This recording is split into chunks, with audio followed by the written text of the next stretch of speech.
I would like to introduce Mikael Ljung from Volvo Cars. There he is, very good, and he will give us a session on vehicle nudges, in-vehicle nudges. And the ones who may have questions right now already, maybe in the direction of Marianne, and maybe afterwards in the direction of Mikael, we will have the breakout sessions from approximately 11 o'clock, and there you will have the possibility to ask and to get into the discussions with the authors and with the presenters there. Okay, now, Mikael, good to have you here, and keen to hear about the results. Great, good to see you all and hear you all. I'll talk a little bit about nudging drowsy drivers. I had to bring a fun graphic in that a colleague of mine made that's on the right over in this slide. We're doing a bit of puppeteering here. I found that rather amusing. And also in reference to Max being back in the game shortly for this session, very nice. And I had to also bring out the green hoodie for Max's sake. We can talk more about that later. So with these little anecdotes aside, let's talk about how to nudge drowsy drivers. Now, if we click on here, just to set the context for why we did what we did, you probably may know this or you don't know this, but Volvo has a really good drowsiness detection system. It's called Driver Alert Control. We ran a bunch of studies with sleep-deprived drivers. You know, you don't sleep for 36 hours and then you have to drive around the test track until you fall asleep. And this system is really good at picking up on people about to fall asleep. So this is in cars from Volvo. It'll chime and ask you to take a break if it detects, you know, if you're driving really drowsy. You can even get guidance to like a rest stop or a good place to stop. Problem is, if you're really tired, it's really hard to replan. Not many people are very successful at that. So what you tend to do is stick to plan A, which is really to get where you were going. So you keep on driving, even though you do agree with the system that, yes, I am really tired. It's just that part about taking a break that you really can't deal with. So not many take the break they need. So what to do about this? You can move to the next slide. So the challenge, if you want to make a drowsiness system not only detect drowsiness, but also make people change their behavior, which, you know, is the end goal. The first tech part isn't really helpful if you can't get the second part to work. It requires something that can break through what we call this wall of tiredness, when you just want to be done, just want to go home, or just want to go wherever you want to go. And one characteristic of this wanting to be done and being really tired is reason is not really available. So you'll have to work on people's responses by other means than reason. So something emotional that bypasses reason or has a shortcut into your brain. And in MeBeSafe, for the nudging of drowsy drivers, we're working on triggering two mechanisms.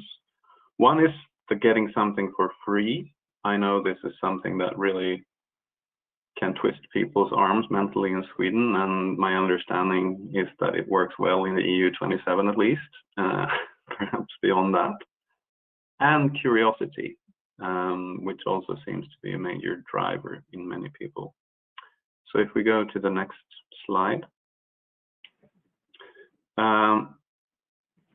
What we settled on was saying that, well, when you get this drowsiness warning to make you take a break, we pair that up with an incentive. So you get something extra if you take the break. Now, exactly what you get can be many things.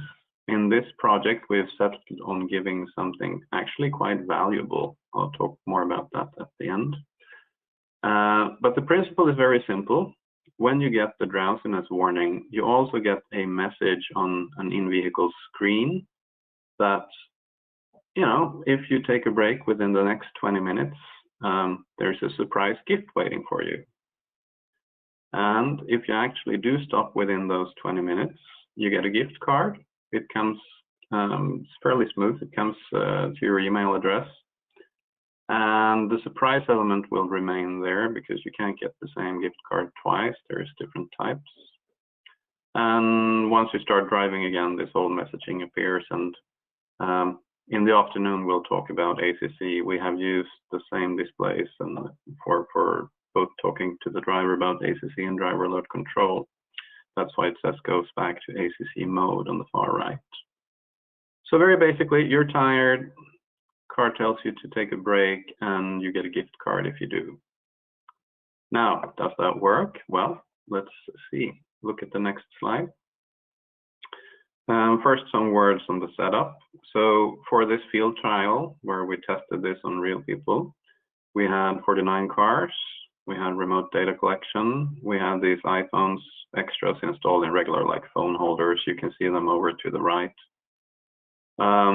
And we had our apps running on that screen. Baseline data, which means what people do without being nudged, was from October 2019 to mid-April 2020, so about 5 months.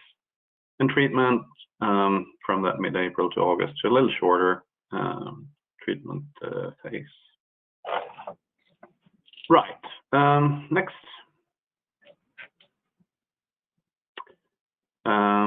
So this is the Eurovision moment where we give you the results of the jury. And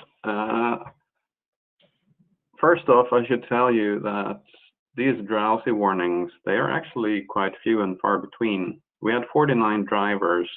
Now in that first 5 months, there was 23 of them that got a DAC warning or one or more DAC warnings. So that's like less than half. This is not something you get every day. And there were 11 warnings in treatment.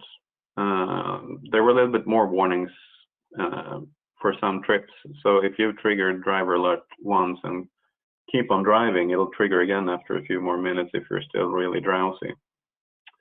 But as you can see, bottom line is in the baseline when people were not nudged, less than half stopped within those 20 minutes after receiving a driver alert. And when you actually get this incentive, this gift card paired with a warning, that number almost doubles. So 87% stopped, which is, I think, a pretty good result.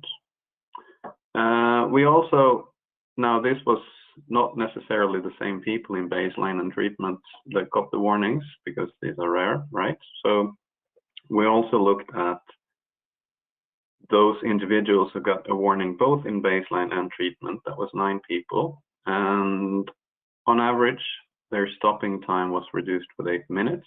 Someone had a longer reduction in stopping time. So it seems to work both in a between group analysis and in a within group type analysis.